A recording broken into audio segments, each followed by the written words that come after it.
Bismillahirrahmanirrahim. Assalamualaikum warahmatullahi wabarakatuh.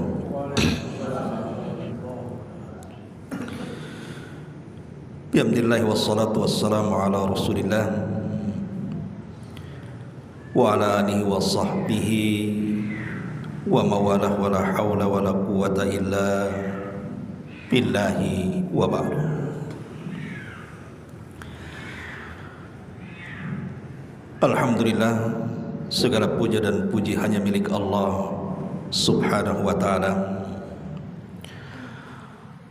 Salawat dan juga salam kita hadiahkan kepada Rasul kita Nabi besar Muhammad sallallahu alaihi wa ala alihi wasallam.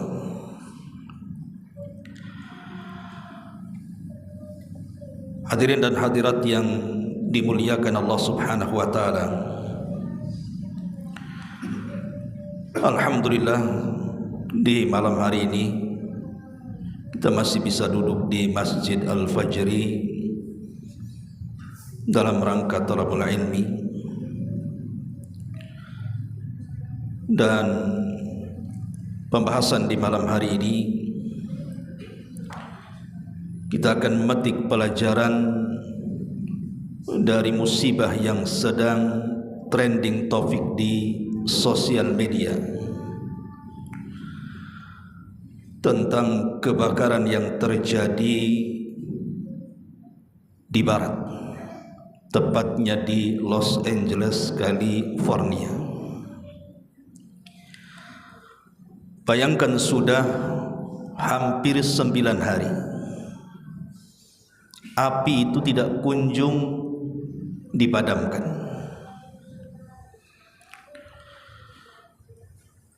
Sehingga menghancurkan segala-gala yang ada di negeri yang konon negeri yang paling kuat di permukaan bumi saat ini. Bahkan dengan segala upaya mereka, dengan mengirim pesawat-pesawat dari atas untuk memadamkan dan mobil-mobil pemadam kebakaran pun tidak sanggup untuk memadamkan api itu. Kita bisa bayangkan bahwa California itu adalah kota kedua terbesar di Amerika.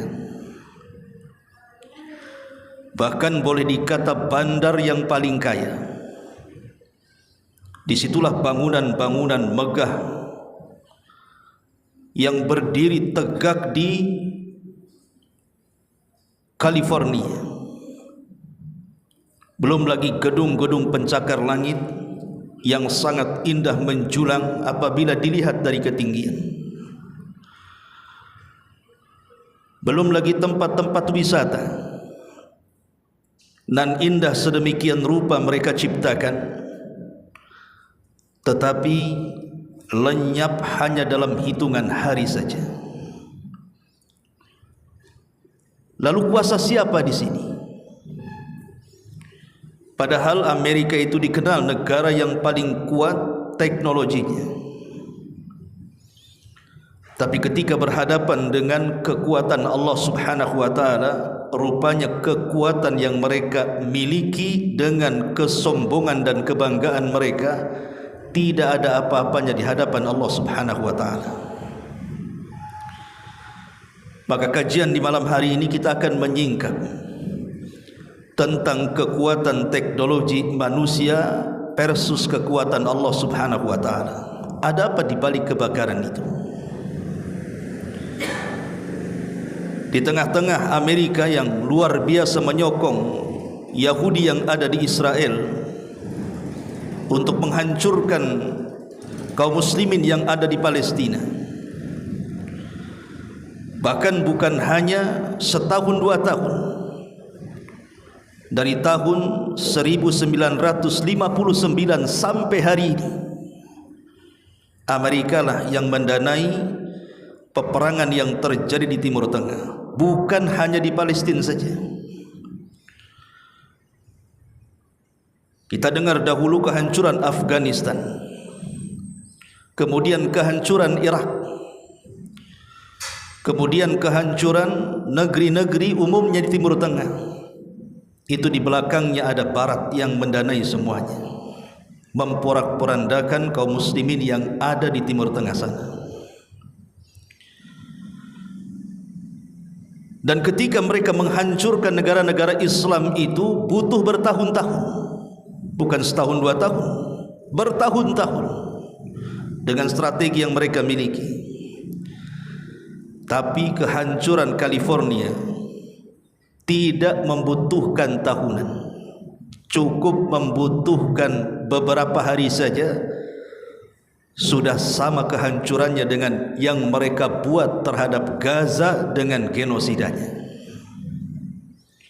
Ada apa di balik kebakaran ini?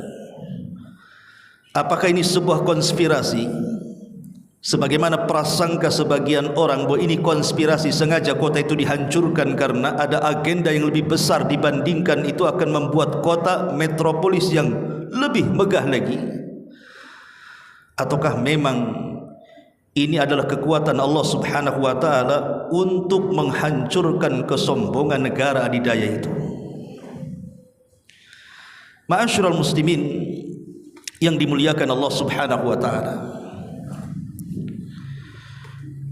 kalau kita selaku kaum muslimin, tentu cara pandang kita bukan cara pandang politik, tapi cara pandang yang kita lihat adalah berdasarkan zahir kejadian dan berdasarkan nas-nas Al-Quran dan hadis Nabi SAW. Kita tidak perlu dengan teori-teori konspirasi apalah namanya, tapi kita akan membahas dari sisi Al-Quran dan Sunnah Nabi SAW. Kenapa sampai terjadi kebakaran? Ma'asyiral muslimin yang dimuliakan Allah Subhanahu wa taala, di balik tragedi yang sangat mencengangkan mata-mata dunia, bagaimana tidak, kota yang tadinya indah luar biasa menjadi kota yang paling rusak dan tidak mampu untuk dinikmati keindahannya. Kemana rumah-rumah mewah itu? Kemana gedung-gedung pencakar langit itu? Bahkan kemana Hollywood yang menjadi kebanggaan Amerika dan dijadikan sesuatu yang segala-galanya? Bahkan negara yang paling kaya yang menyumbangkan cukai ke negaranya bisa musnah dalam hitungan hari. Kuasa siapa ini? Ma'asyiral muslimin yang dimuliakan Allah Subhanahu wa taala, ada satu nama dari nama-nama Allah Subhanahu wa taala dalam Asmaul Husna yang kita kenal dari 99 nama Allah Subhanahu wa taala itu. Salah satu nama Allah Subhanahu wa taala adalah Al-Aziz. Al-Aziz, bahwa Allah Subhanahu wa taala pemilik kekuatan mutlak. Al-Qawiyyus Syadid, kekuatan yang sangat dahsyat. Itulah di balik kalimat Al-Aziz. Sebagaimana kata para ulama, Al-Aziz adalah Al-Ghalibul Qawi alladzi la yughlab. Dialah zat yang mampu mengalahkan segala-galanya. Dialah zat yang memiliki kekuatan segala-galanya, dan dia zat yang tidak akan pernah terkalahkan siapapun. Itulah Allah Subhanahu wa taala. Kalimat Al-Aziz, zat yang maha perkasa, yang maha memiliki kekuatan yang sangat dahsyat dan mampu melakukan segala-galanya ini. Kita tahu bahwa pernah terjadi di dunia ini orang yang merasa perkasa di hadapan Allah Subhanahu wa taala. Bahkan bukan hanya mengklaim dirinya orang yang paling perkasa, bahkan orang ini menganggap dirinya sebagai Tuhan selain daripada Allah Subhanahu wa taala. Siapa dia? Fir'aun. Fir'aun ini membanggakan dengan kekuatan kekayaannya, kekuatan kerajaannya, kekuatan kemampuannya, sehingga dia mengaku Tuhan di hadapan masyarakat Mesir. Dan dia mengatakan, ya qaumi alaysa li mulku misra wa hadhihi al-anhar tajri min tahti afala tubsirun. Kata Fir'aun, wahai kaumku, bukankah kerajaan Mesir itu berada di bawah kakiku? Dan bukankah sungai-sungai dan lautannya juga di bawah kekuasaanku? Tidakkah kalian melihat? Fir'aun membanggakan dirinya dengan kerajaannya, membanggakan dirinya dengan kekuatannya, sampai-sampai ketika Allah Subhanahu wa taala mengutus kepada Fir'aun ini seorang nabi dari nabi-nabi Bani Israel, nabi yang sangat masyhur, ulul azmi minar rusul, Musa alaihi salatu wassalam, agar Fir'aun sadar dari kecongkakan dan kesombongannya. Tapi apa yang terjadi? Justru dia menganggap dirinya Tuhan dan tidak ada Tuhan selainnya. Satu hari dia panggil Perdana Menterinya Haman. Kemudian dia katakan, ya Haman, ibni li sarha la'alli ablughul asbab as-samawati fa'attali'u ila ilahi Musa wa inni la'adhunnuhu kadhiba. Fir'aun mengatakan kepada Perdana Menterinya Haman, wahai Haman, buatkanlah untukku sebuah bangunan yang tinggi, agar aku sampai ke pintu-pintu, maksudnya pintu-pintu langit, agar aku dapat melihat Tuhannya si Musa itu. Sungguh aku benar-benar meyakini sebagai seseorang yang pendusta si Musa itu. Jadi Fir'aun dengan kesombongannya, ikhwan, dia mengatakan kepada Haman, ya Haman, buatkan untukku satu bangunan pencakar langit. Dan betul-betul Haman membangun bangunan yang sangat tinggi. Kemudian Fir'aun membuat konspirasi dengan Haman, seolah-olah dia telah membunuh Tuhannya Musa. Dia pun kemudian melesatkan panahnya ke langit, yang panah itu sebenarnya sudah dilumuri dengan darah. Kemudian ketika panah itu jatuh ke bumi, kemudian lumuran darah itu nampak di ujung panah itu, maka Fir'aun merasa sombong di hadapan masyarakat Mesir dan mengatakan, sungguh aku telah membunuh Tuhannya Musa. Lihat, siapa manusia yang paling congkak melebihi Fir'aun, mengaku telah membunuh Allah Subhanahu wa ta'ala. Ya'juj wa Ma'juj, mereka sombong, tapi mereka tidak mengatakan membunuh Tuhan. Mereka hanya mengatakan, qatalna man fil ardi sanaktuluhu man fis sama. Kami sudah membunuh manusia yang ada di bumi, kami akan bunuh juga makhluk yang ada di langit. Tapi dia tidak mengatakan Tuhan. Tapi Fir'aun ini mengatakan kepada Haman, buatkan satu bangunan ke langit sampai ke pintu-pintunya, katanya, dengan sombongnya. Saya ingin lihat di mana Tuhannya Musa, akan kubunuh dia, katanya. Kemudian membuat konspirasi dengan Haman, seolah-olah dia sudah membunuh Tuhannya Musa. Makanya dia mengatakan di hadapan rakyatnya, ana rabbukumul a'la, saya adalah Rabb kalian yang paling tinggi. Lihat bagaimana Fir'aun mengatakan, ana rabbukumul a'la, saya Rabb kalian yang paling tinggi. Ya ayyuhal mala'u ma alimtu lakum min ilahin ghairi, wahai masyarakatku, kata Fir'aun, aku tidak mengetahui ada Tuhan selain aku, katanya. Sombong tidak? Sombong. Lihat bagaimana kecongkakan Fir'aun ini dengan kesombongannya. Dengan sebab kesombongan inilah maka Allah Subhanahu wa taala katakan fa arsalna 'alaihimut tufan wal jarada wal kummala wad dafadi wad dama ayatin mufassalatin fastakbaru wa kanu qauma mujrimin. Maka kami kirimkan kepada Fir'aun dan bala tentaranya angin tufan yang dahsyat, menghabiskan seluruh hasil pertaniannya. Allah kirim belalang-belalang, bahkan Allah kirim kutu-kutu dan katak-katak, serta darah yang bercampur dengan air yang selama ini mereka gunakan.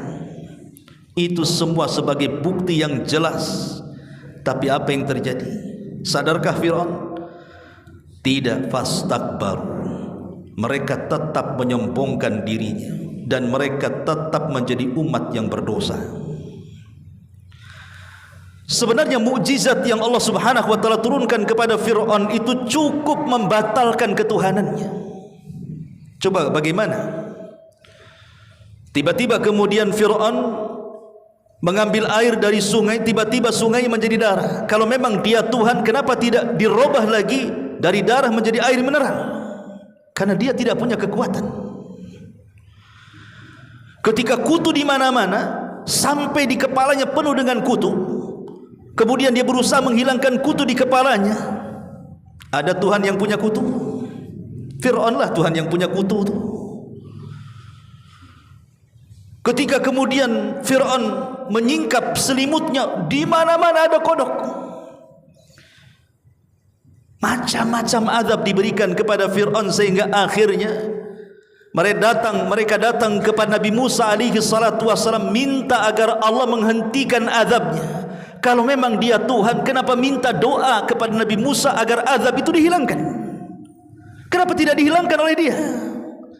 Menunjukkan Fir'aun itu bukan Tuhan. Dia hanya mengaku Tuhan itu karena kesombongan dan kecongkakannya, seolah-olah mengingkari bahwa di atas langit itu masih ada langit lagi. Di atas kekuatan itu masih ada kekuatan Zat yang Maha Kuasa Al-Aziz, Zat yang Maha Perkasa lagi Maha Kuat. Maka Musa alaihi salatu wassalam, singkat cerita, akhirnya dia harus menghindar daripada Fir'aun dan membawa Bani Israel ke tanah perjanjian. Ketika kemudian Musa dan Bani Israel sampai di pinggiran lautan yang menghalangi perjalanannya, sementara tentara Fir'aun di belakangnya, maka Bani Israel mengatakan kepada Musa, "Inna la mudrakun." Wahai Musa, kami semua sudah dikepung. Tentara Fir'aun sudah di hadapan kita, sementara di hadapan lainnya ada lautan yang terbentang. Mau lari kemana kita? Tapi Musa meyakinkan Bani Israel bahwa kekuatan Fir'aun itu tidak ada apa-apanya. Apa kata Musa? Dia mengatakan, tenang, innama iya Rabbi sayahdin. Kebersamaan kita dengan Zat yang Maha Kuat Allah Subhanahu wa taala, pasti dia akan mencarikan jalan keluarnya. Akhirnya kemudian datanglah mukjizat Nabi Musa yang lainnya. Allah Subhanahu wa taala merintahkan kepada Musa, anidrib bi asakal bahra, agar Musa memukulkan dengan tongkatnya lautan itu. Fanfalaqa, maka tiba-tiba lautan terbelah. Atas kuasa siapa? Sanggup Fir'aun membelah lautan? Tidak akan sanggup. Maka Musa setelah terbelah lautan menjadi 12 jalan, Musa pun membawa Bani Israel menyeberangi lautan itu.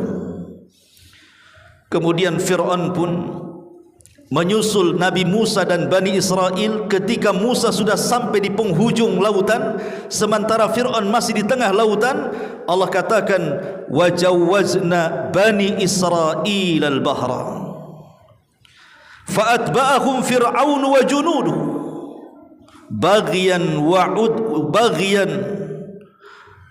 wa adwan hatta idza adrakahu al-gharaq qala amantu annahu la ilaha illa alladhi amantu bihi banu Israil wa ana minal muslimin. Dan kami melintaskan Bani Israel dari lautan itu, lalu mereka Musa lalu Fir'aun dan bala tentaranya mengikuti di belakangnya, karena mereka hendak menganiaya, bagian wa adwan. Bukan hanya menganiaya, tujuan mereka hendak menindas Bani Israel. Tetapi apa yang terjadi? Ketika Fir'aun bersama bala tentaranya di tengah lautan, tiba-tiba Allah perintahkan kepada lautan untuk menenggelamkan Fir'aun. Barulah Fir'aun sadar bahwa dia bukan Tuhan. Dia mengatakan, amantu annahu la ilaha illa alladhi amanat bihi banu Israil wa ana minal muslimin. Kata Fir'aun, saya percaya bahwa tidak ada sesembahan yang berhak disembah kecuali Dia, maksudnya Allah, yang telah dipercayai oleh Bani Israel, dan saya termasuk orang-orang yang berserah diri hari ini.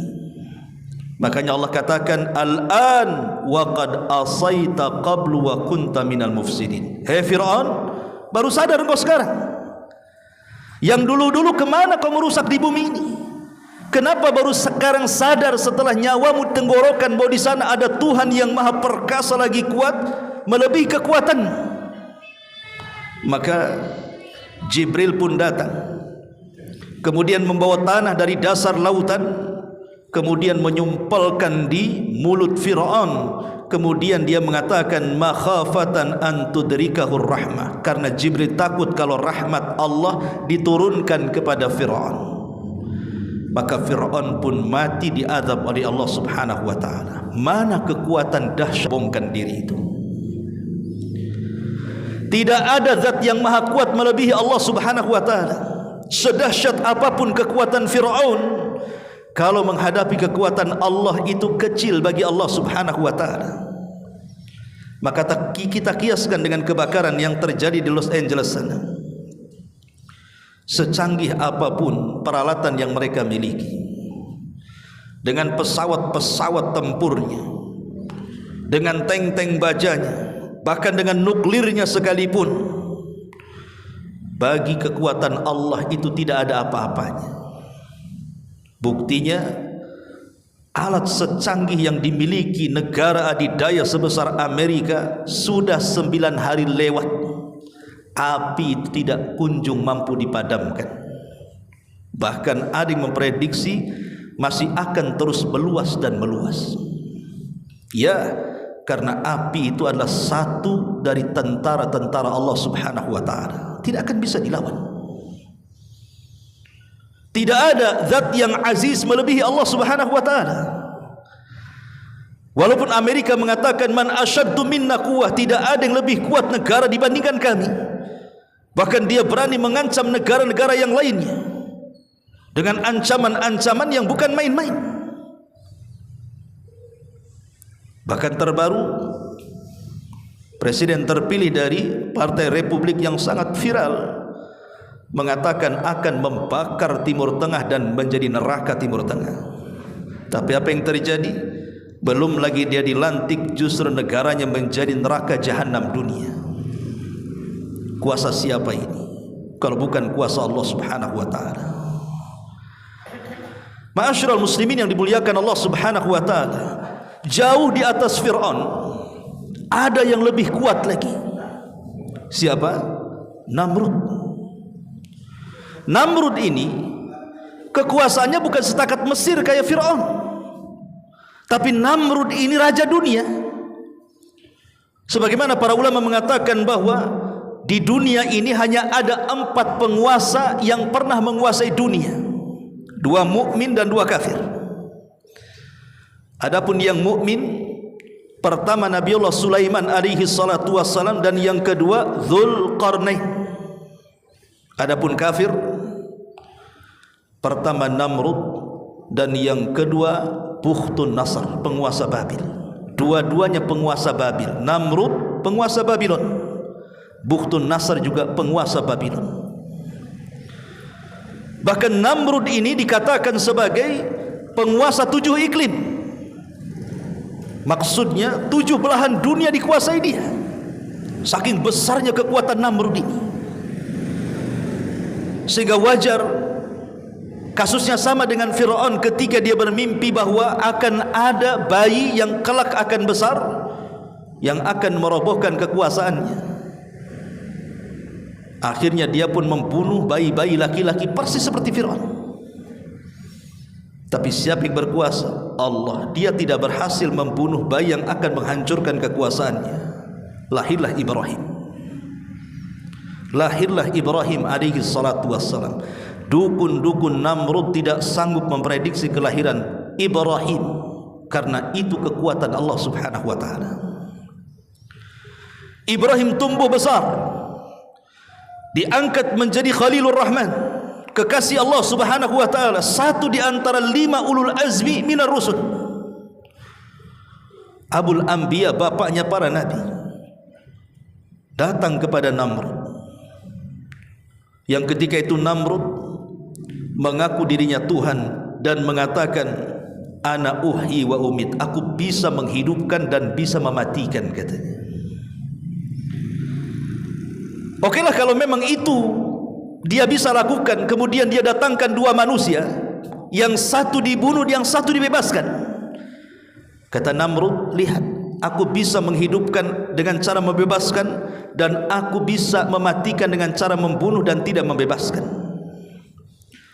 Tapi Ibrahim tidak kehilangan akal. Dia memberi pertanyaan yang lainnya. Oke, wahai Namrud, bagaimana kalau seandainya kita ganti topiknya? Tuhan aku, kata Ibrahim, mampu mendatangkan matahari dari arah timur. Sekarang kau datangkan dari arah barat.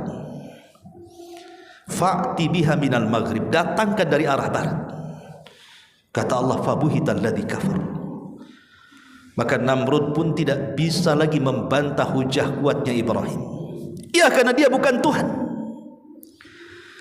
Bahkan dia pun sama dengan Fir'aun membuat burujul Babil, bangunan melingkar yang sangat tinggi sekali, namanya Burjul Babil namanya.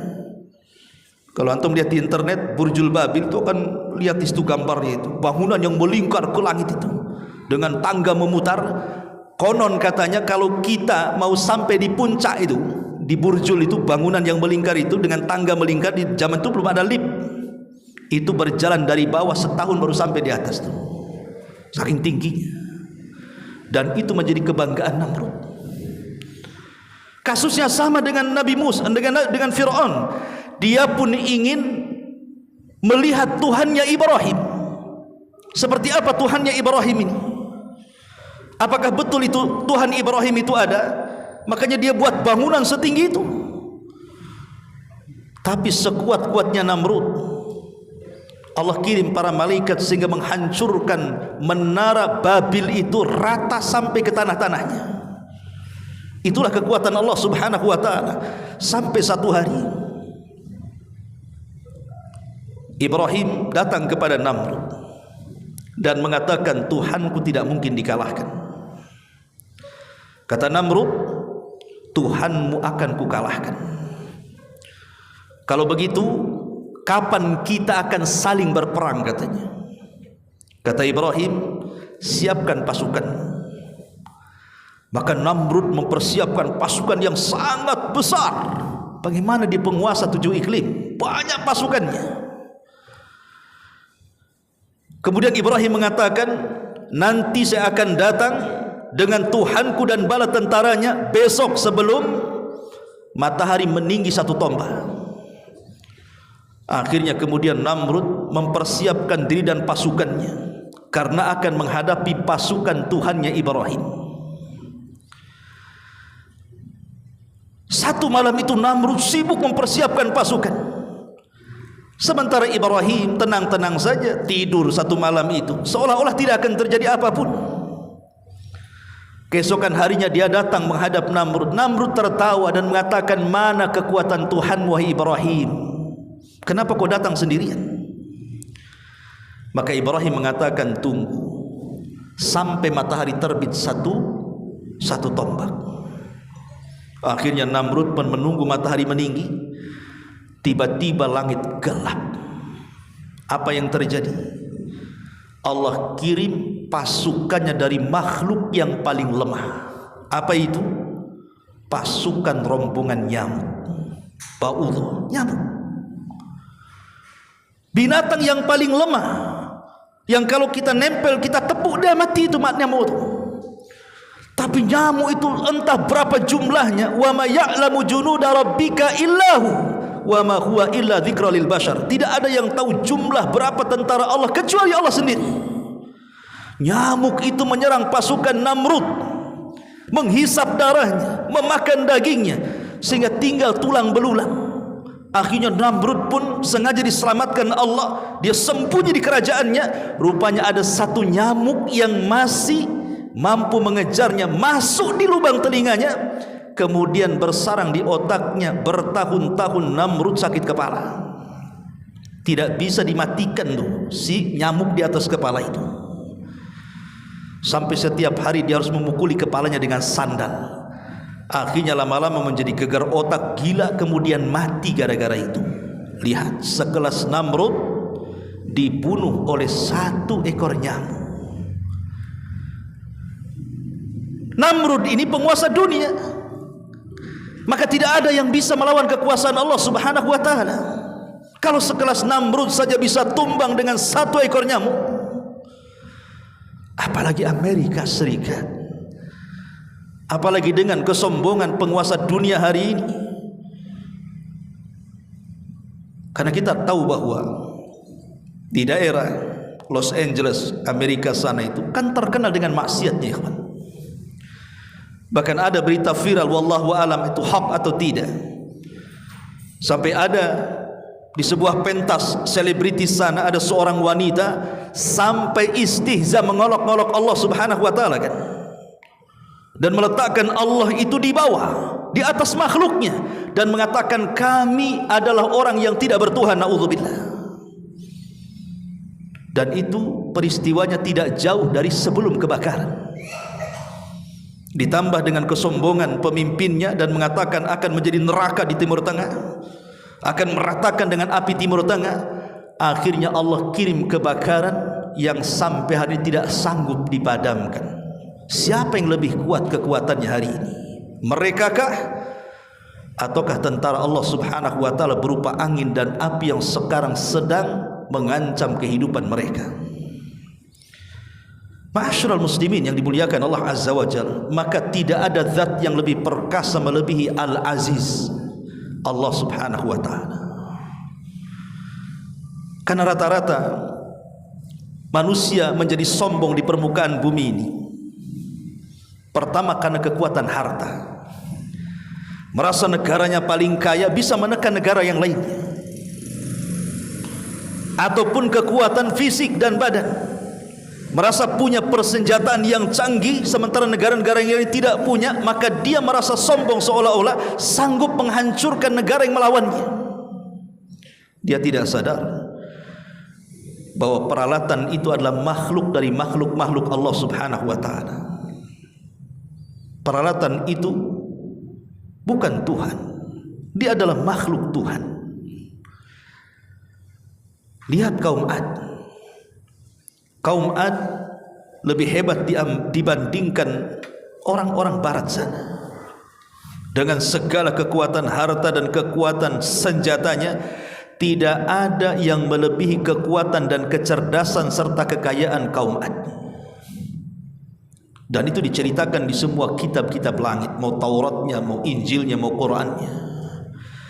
Sampai-sampai Allah Subhanahu wa ta'ala membahasakan, alam tara kaifa fa'ala rabbuka bi'adin irama dhatil imadi allati lam yukhlaq mithluha fil bilad. Kata Allah, apakah kamu tidak memperhatikan bagaimana Rabbmu berbuat terhadap kaum Ad, yaitu penduduk Iram yang mempunyai bangunan-bangunan yang sangat tinggi, yang belum pernah dibangun satu kota pun seperti itu di negeri-negeri yang lainnya.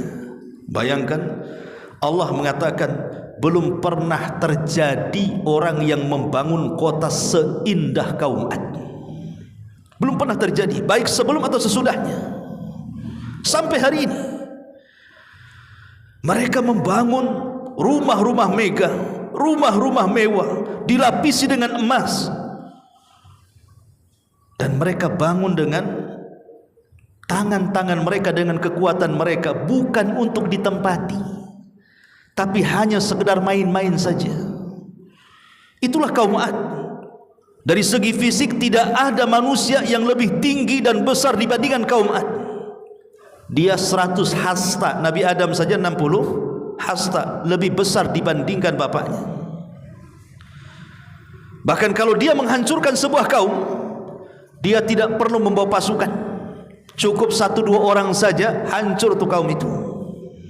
Saking kekuatannya yang Allah anugerahkan kepada kaum Ad, kecerdasannya, kekayaannya, dia menguasai dunia di zaman itu. Tapi mereka kaum yang sombong, di mana Allah Subhanahu wa taala gambarkan kesombongan kaum Ad itu. Apa kata Allah Subhanahu wa taala? Allah mengatakan, wa amma 'adun fastakbaru fil ardi bighairil haq.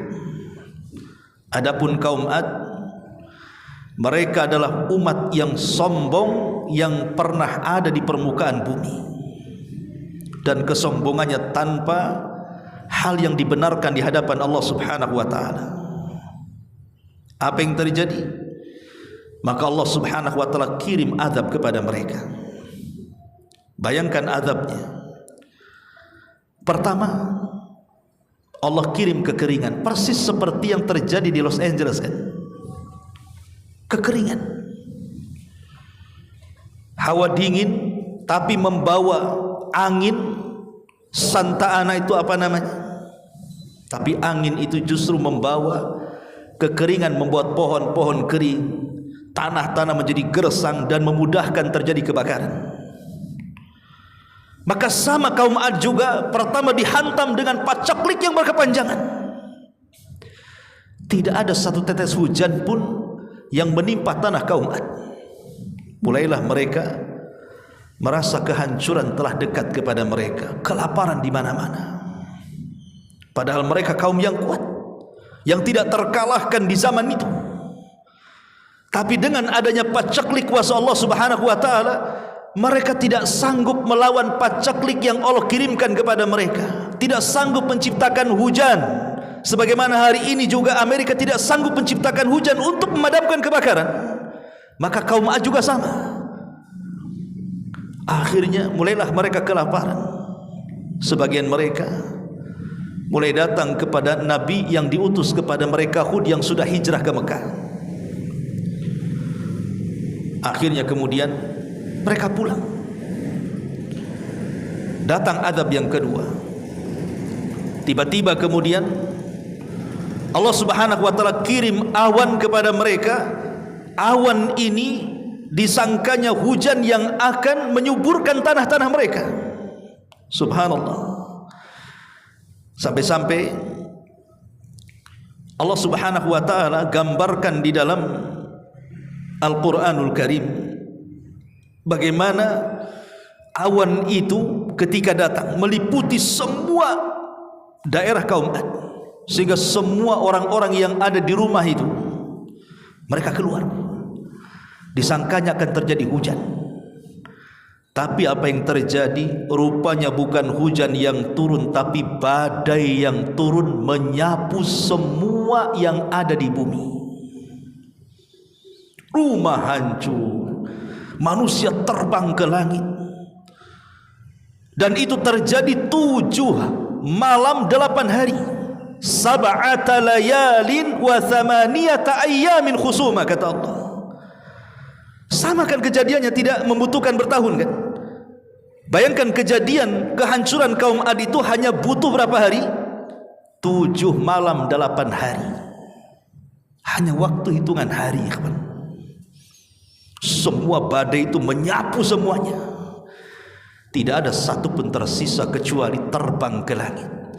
Kaum Ad tersiksa di atas langit, setelah 8 hari ditumbangkan ke bumi seperti tunggul-tunggul kurma yang menancap di permukaan bumi. Tidak ada yang selamat satu pun.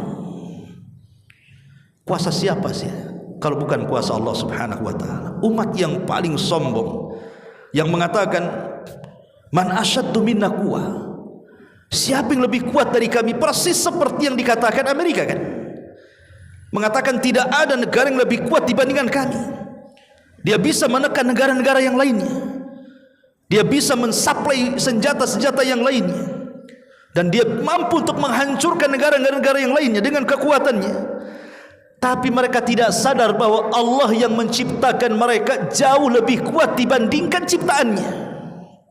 Itu yang mereka harus pahami, bahwa di sana ada zat yang disebut dengan Al-Aziz. Wa huwal qawiyul aziz. Dialah zat yang maha kuat lagi maha perkasa. Al-Aziz bisa meluntuhkan segalanya. Siapa lagi yang sombong?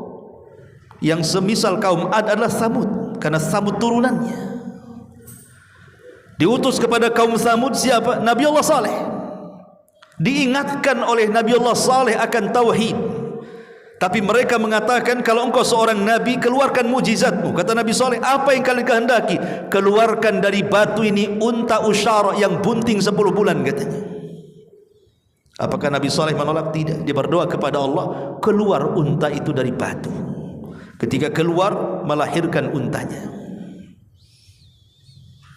Dan unta itu membawa berkah karena susunya bisa diminum oleh seluruh kabilah Samud. Saking berkah dan besarnya unta itu. Tapi syaratnya jangan disentuh dan disakiti. Tapi karena mereka kaum yang ingkar, akhirnya ada sebagian mereka yang hasad kepada Nabi Saleh. Rupanya mereka sebanyak 8 orang dipimpin oleh Kidar dan Mihraj. Akhirnya kemudian mereka pun membunuh unta itu. Maka Nabi Saleh marah dan berkhutbah dengan khutbah yang menggetarkan, karena kalian sudah mengganggu unta Allah, naqatullah. Maka dalam 3 hari ini siap-siap kalian akan ditimpa azab. Hari pertama kalian akan dikuningkan wajahnya. Hari kedua kalian akan dimerahkan wajahnya. Hari ketiga kalian akan dihitamkan wajahnya. Dan ketika itulah kalian dibinasakan, kata Saleh. Maka Nabi Saleh mengambil orang-orang yang beriman keluar dari kaum Tsamud. Persis ketika Nabi Saleh sudah keluar, maka langit menjadi gelap. Mulailah kemudian mereka pun hilang tenaganya. Mereka terduduk seperti orang setruk. Mulai wajah hari pertama menguning, hari kedua memerah, hari ketiga menghitam seolah-olah gosong karena terkena bakaran. Dan mereka menggali kuburan di rumah-rumah mereka. Ketika datang sebuah teriakan 1 kali dari Jibril, akhirnya menjadikan jasad-jasad kaum Tsamud bergelimpangan di rumah-rumah mereka. Lihat kaum yang kuat, tidak sanggup melawan kekuatan Allah Subhanahu wa taala. Jadi apa yang disombongkan oleh Amerika sana? Kalau berhadapan dengan kekuatan Allah Subhanahu wa taala, tidak mungkin menang. Karena tentara Allah Subhanahu wa taala itu di mana-mana. Semua makhluk Allah itu bisa menjadi tentara. Angin bisa menjadi tentara Allah. Api bisa menjadi tentara Allah. Air bisa menjadi tentara Allah. Lihat Fir'aun,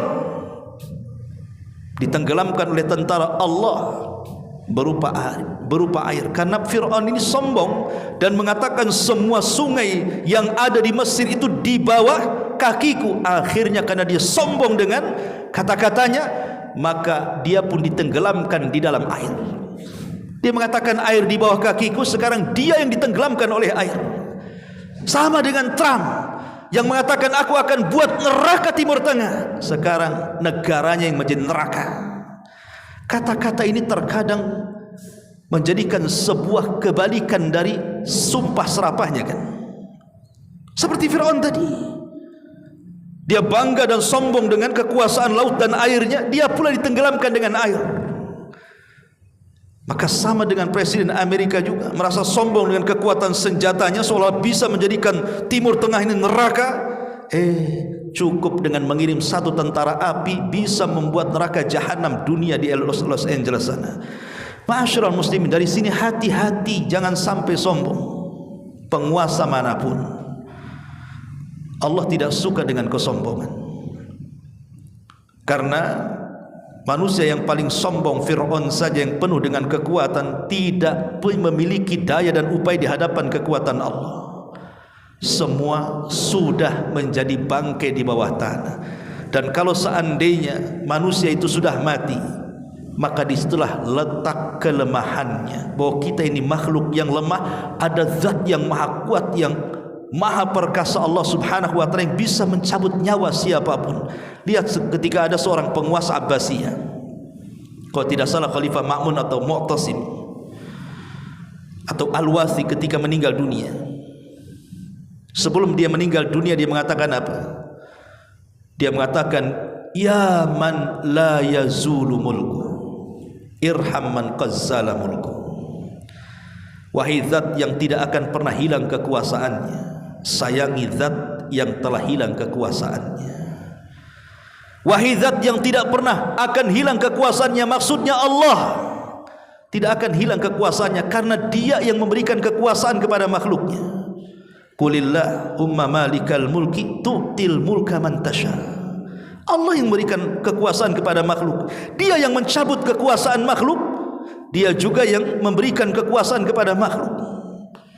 Segala-galanya atas kuasa Allah. Kalau Allah berkehendak, manusia tidak berkehendak, pasti terjadi. Kalau manusia berkehendak tapi Allah tidak berkehendak, tidak mungkin terjadi. Karena kuasa Allah itu di luar nalar manusia, ikhwan. Siapa sangka api yang biasa terjadi kebakaran di atas bukit di Los Angeles itu kan sudah biasa terjadi kebakaran dan mampu dipadamkan selama bertahun-tahun kan.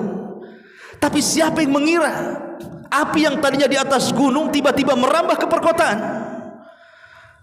dan bola-bola api yang kecil yang terhempas oleh Santa Ana itu mampu melesat sejauh 1 kilometer, dihempas angin itu.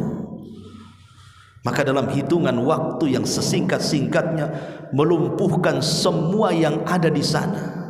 Gedung-gedung yang indah, kemana gedung-gedung itu sekarang? Rumah-rumah yang mewah, kemana rumah-rumah mewah sekarang? Destinasi-destinasi wisata yang sangat indah dan megah itu kemana? Semua rata dengan tanah. Kalau kita naik, kita lihat YouTube ya kan? Antum lihat YouTube ya? Lihat tuh, akibat kebakaran, antum lihat sebelum kebakaran dan setelah kebakaran. Sebelum kebakaran indahnya luar biasa kota itu, bagaikan surga. Tapi setelah terjadi kebakaran seperti galengan-galengan sawah, rubuh dengan parat-paratnya. Ma'asyiral muslimin yang dimuliakan Allah subhanahu wa ta'ala. Lalu kalau kita sudah mengetahui semuanya bahwa tidak ada kekuatan yang lebih besar dibandingkan kekuatan Allah subhanahu wa ta'ala, maka faedah ataupun pelajarannya, jangan pernah aman dari makar Allah subhanahu wa ta'ala. Jangan pernah aman dari makar Allah. Karena biasanya azab itu ditimpakan umumnya kepada orang-orang yang merasa aman dari makar Allah. Dia sombong, dia tidak tahu bahwa kesombongan itu hanyalah ridanya Allah. Kesombongan itu selendangnya Allah. Kata Nabi SAW ketika menyebutkan hadis qudsi, bahwa sombong itu ridanya Allah. Siapapun, kata Allah, yang mengambil kesombongan kemudian diterapkan kepada makhluknya, aku akan binasakan dia. Itu janji Allah subhanahu wa ta'ala. Harusnya kita sebagai makhluk ketika mengimani salah satu nama daripada nama-nama Allah, di mana Allah itu zat yang mutakabbir, Dia zat yang paling sombong, harusnya kita bermuamalah dengan kebalikannya. Apa kebalikan daripada mutakabbir? Mutawadhi. Harusnya kita makhluk ini menjadi rendah diri. Cukuplah Allah yang sombong. Kita ini makhluk, jangan sombong di hadapan Allah subhanahu wa ta'ala. Karena kesombongan itu menghancurkan segalanya. Lihat Fir'aun dihancurkan karena kesombongan. Lihat Namrud dihancurkan karena kesombongan. Lihat kaum Ad dibinasakan karena kesombongan. Lihat kaum Tsamud yang dilantakkan karena kesombongan. Semua bermuara dari kesombongan, ikhwan. Ma'asyiral muslimin yang dimuliakan Allah Subhanahu wa taala, maka ini ibrah yang besar bagi kita. Walaupun tentunya kita tetap berbela sungkawa secara kemanusiaan. Semoga orang-orang yang beriman, orang-orang Islam yang terkena imbas di sana diselamatkan oleh Allah Subhanahu wa taala. Tapi kalau itu terkena kepada orang-orang kafir yang jelas harbi memerangi kaum muslimin, setuju bahkan menyumbang dengan pajak mereka untuk menggenosida kaum muslimin yang ada di Palestina, jangan-jangan itu bagian daripada azab yang Allah timpakan kepada mereka. Karena Allah Subhanahu wa taala mengatakan di dalam Al-Quranul Karim, ma asabakum min musibatin illa fabima kasabat aidikum. Tidaklah terjadi kerusakan di daratan dan di lautan itu kecuali karena ulah-ulah kalian sendiri. Karena dosa-dosa kalian sendiri, disitulah Allah Subhanahu wa taala turunkan azabnya. Wallahu a'lam bishawab. Ini di antara renungan pelajaran daripada musibah yang sedang terjadi di Los Angeles sana, mudah-mudahan menjadi ibrah. Dan jangan pernah katakan itu kan jauh di sana. Tidak, azab Allah atau musibah itu tidak mesti kebakaran. Bisa berupa banjir, bisa berupa angin, bisa berupa longsor, bisa berupa kecelakaan, dan itu bisa terjadi di mana saja. Maka kaidahnya adalah jangan pernah merasa aman dari siksa Allah. Kapanpun Allah mau menimpakan musibah dan azabnya, Allah berhak menimpakan kepada siapapun yang dikehendakinya. Maka kita selaku yang beriman jangan lengah daripada makar Allah Subhanahu wa taala. Teruslah jadikan ibrah pelajaran dengan kejadian seperti ini. Pertama, kita bersyukur itu tidak menimpa negara kita. Yang kedua, harusnya menjadi ibrah dan pelajaran Allah sedang menakut-nakuti hambanya. Maka takutlah dengan apa yang Allah takut-takutkan kepada kita, dengan meningkatkan ibadah dan ketaatan kita kepada Allah Subhanahu wa taala. Wallahu a'lam bishawab. Ini yang bisa sampaikan, mudah-mudahan ada manfaatnya. Subhanakallah bihamdika asyhadu an la ilaha illa anta astaghfiruka wa atubu ilaik. Allahu taala alam. Assalamualaikum.